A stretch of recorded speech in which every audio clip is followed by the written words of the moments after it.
program is rated GE. It is suitable for general family viewing.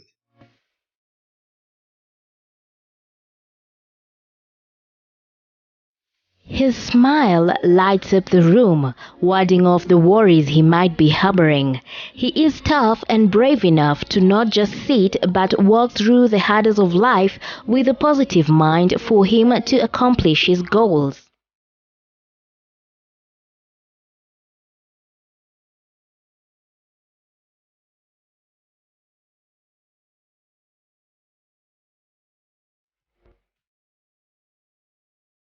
As a first-year student at the Mount Kenya University pursuing a Bachelor of Business Information and Technology (BBIT), his disability does not prevent him from pursuing his dreams, as he is pretty much informed on how his condition came to be. My name is James Kariuki.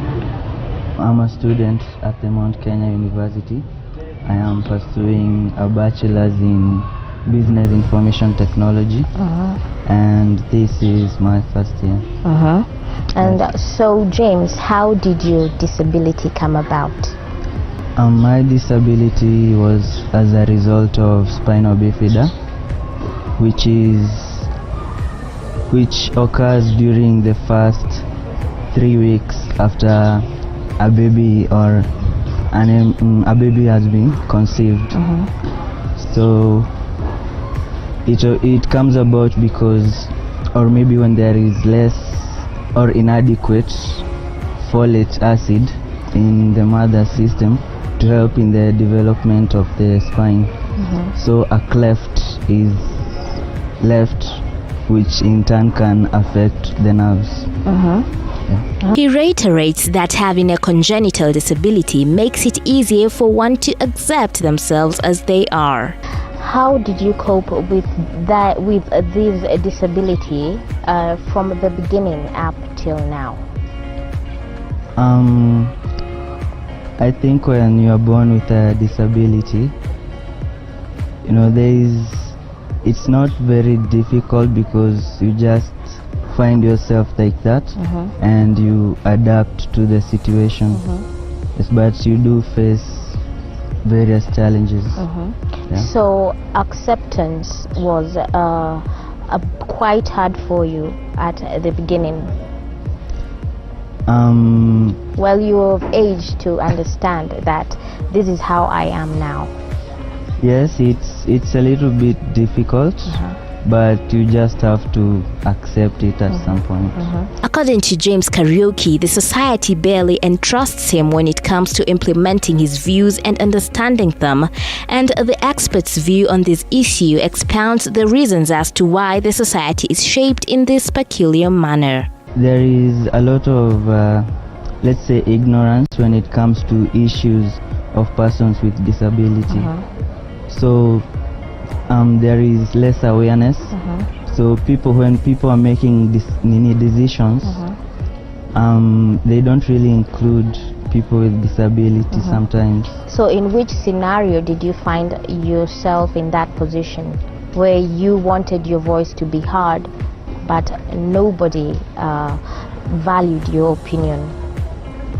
Yeah, like when maybe you want to join a particular institution or something like that, maybe the place isn't that accessible, and so you're trying to convince these people if they could make some changes to accommodate you, but they really delay on making those decisions.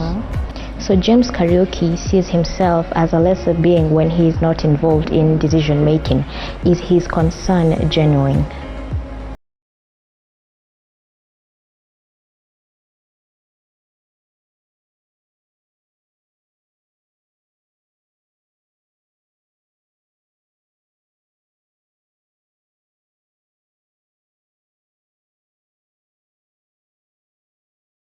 The appraisal we give that determines our behavior and our feelings.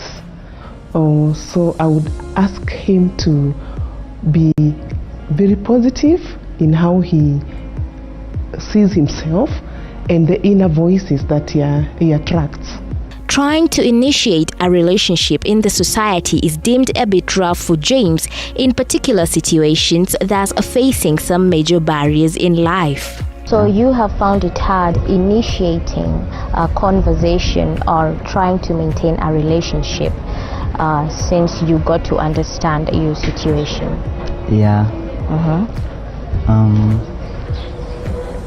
Although it's not that serious.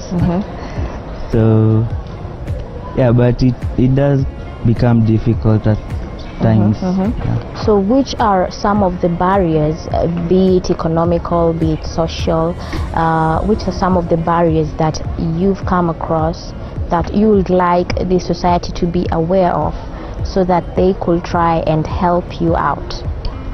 Okay, so maybe if we talk of economical, you could find that sometimes people with disabilities, for example with public transport, it is difficult because sometimes you might find that you want to reach a certain destination but you end up paying more because you can't access public transport. So they take advantage of the situation. Yeah. Yeah, for example, maybe sometimes they might even ignore you, or maybe because maybe let's say you're using a wheelchair, they might find it maybe like a nuisance to try to start carrying your wheelchair, then carrying you also. So yeah, so it could be difficult. According to experts, the society has developed an opportunist nature as it capitalizes on persons with disabilities, keeping in mind that they have to pay extra bills as they are viewed differently. We are in a capitalistic society, definitely. That one you cannot deny. We are in a society where we are saying that every man for himself and God for us all. And I believe every morning when these touts go to the road and the drivers go to the road with the public service vehicles, they are out to make profit. So there is no way they had planned, in any way they had planned for these persons with disability. So there is what they have expected to receive at the end of the day. However, I would encourage the touts to see to it that they don't again exploit the persons who are disadvantaged. They should take it that even these people are also hustlers like them. So the little money they are earning is just as little as they have, and so they should not be taken advantage of. So I would wish that the touts also will consider them, even as they charge them for those maybe wheelchairs that they have to put them in the matatus. They need to put into consideration that these people are also living at minimal incomes, and they need to be considered. So let the touts also be considerate, and every other person in the society. I would urge even the members of the community, if you're in that public service vehicle and you see this child or this person with disability who has just been given a lift and he has a wheelchair, I believe it's also the high time we also give back to the society. Pay for such a person. Give them, just decide you're going to pay for them their seat and the wheelchair, the place that will be taken up by the wheelchair. And I think that by then we shall be healing people's lives, and we shall not make these people feel more disadvantaged by what they are and what they are encountering in their day-to-day life. Technology makes things easier for all beings, but it has its downsides as well. For persons who use wheelchairs, technology is not always a solution to their problems. And has technology failed you at some point? Maybe if you want to get to a certain lecture at a certain time, you need to use the lifts. Yeah. So are there some like technical hitches that go on? Yeah, they do happen at times.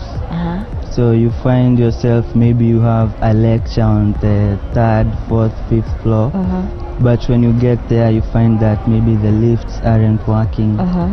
yeah, that is a challenge.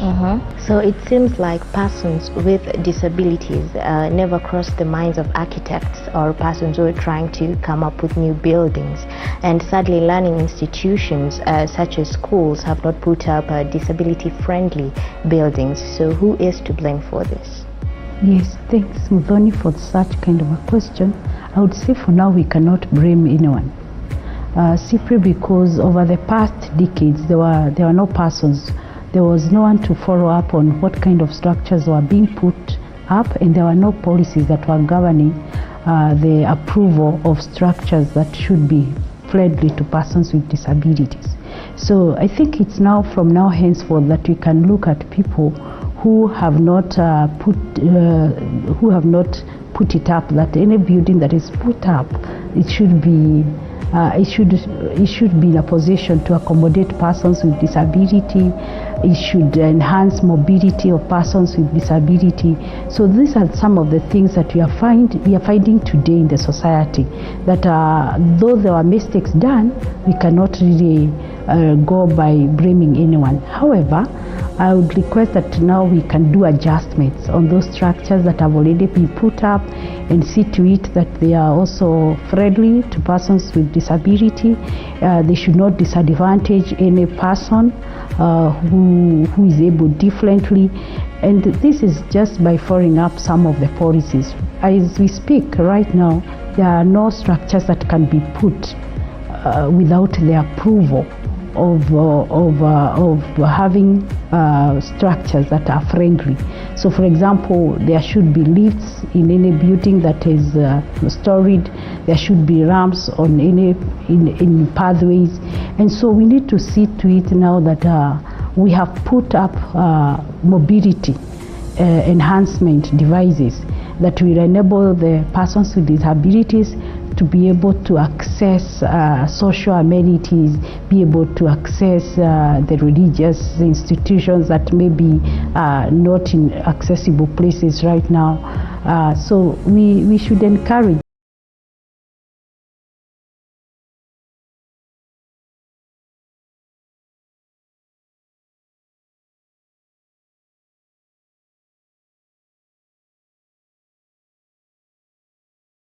You are watching TV47, the home of Untold Stories. Wacha tuone between DJ Kroba na Alex Karani hapa kwenye The Cook Off with Alex Karani. Hapa nani mnoma? Okay. Tuende kazi. Naona Delela alikunyoa, alimaliza nywele kabisa. Kabisa. Ni msupu? Kuna venye ameiva. Si ndio? Kwa nini kitu inakuwa ngumu? Wase leo kameiva. Haya sawa. Oh, sorry. So Suzy hiyo gas basi.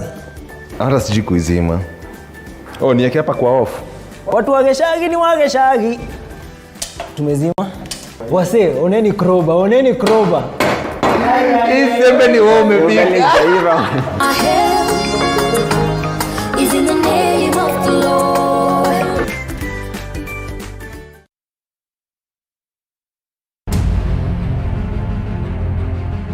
Daktari Githinji alizaliwa kwenye familia ya mapato ya chini. Alitia bidii shuleni na maishani.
Tunuki.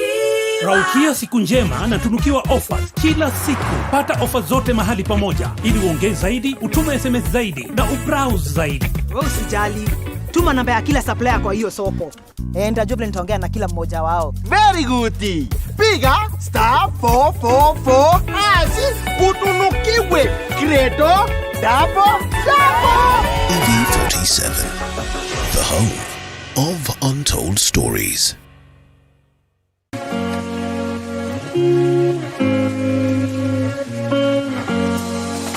At times, people hardly give a thought about how they communicate with persons with disabilities.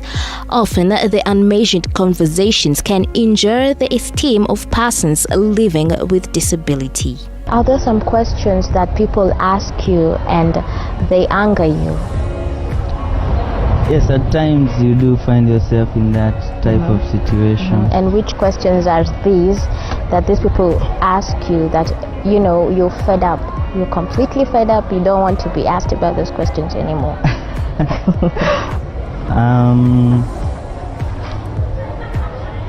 Let's say maybe questions on maybe how you bathe, if you know. So someone will come and ask you, how do you take a shower?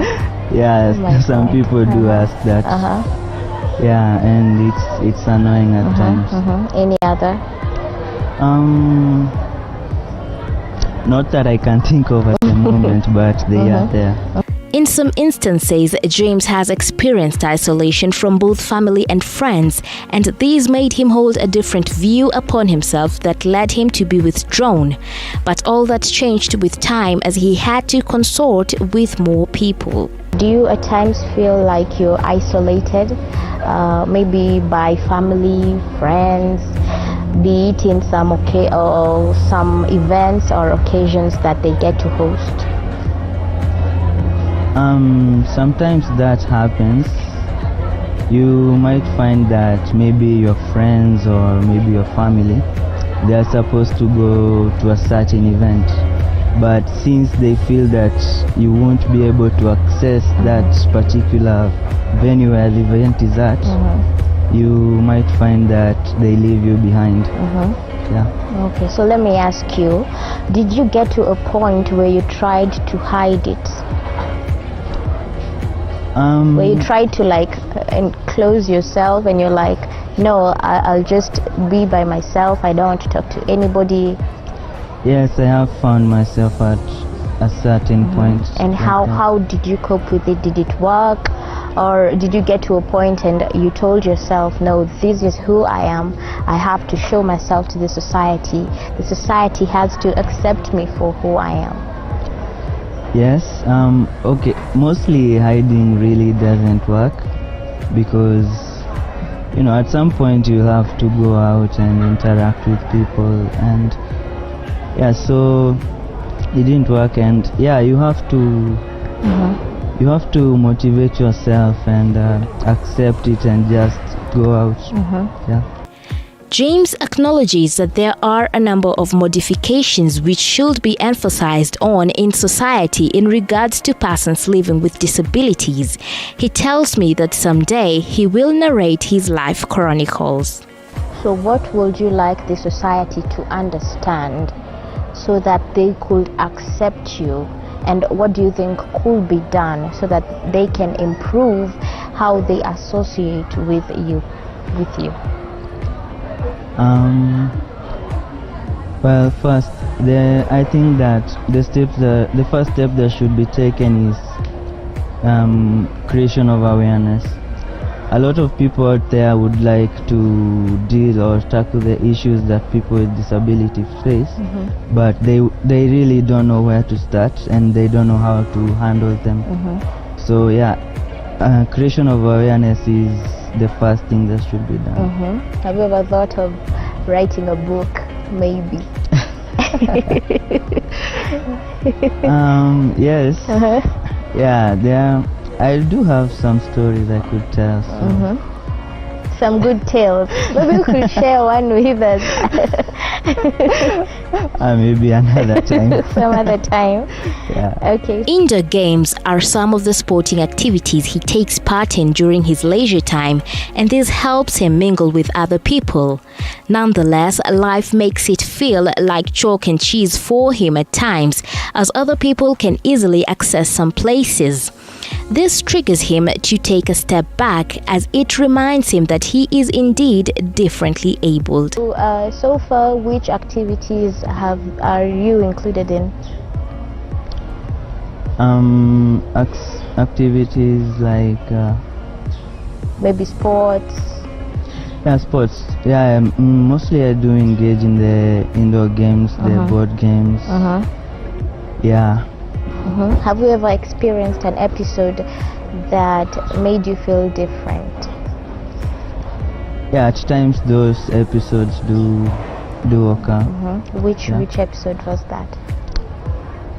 For example, maybe you could go to a building that doesn't have a lift. And so you see different people just come and go up the stairs with ease, and they're fine, and so you're just left stranded there, and that at times does make you feel different. So have you been through trauma or depression? I wouldn't say that, but yeah, there have been some difficult times. Yeah. Oh, okay. In the milestones of life, his mother is his greatest support system, as she always ensured that he attended all therapy sessions even when the funds were insufficient, and that meant a lot for him. What kind of support do you receive from your caregivers? My caregivers. Okay, my parents have always been there for me. They have always supported me. For example, I remember when I was younger, there were times where I was supposed to visit the hospital at least 3 times every week, and my mother would make sure that I would be there.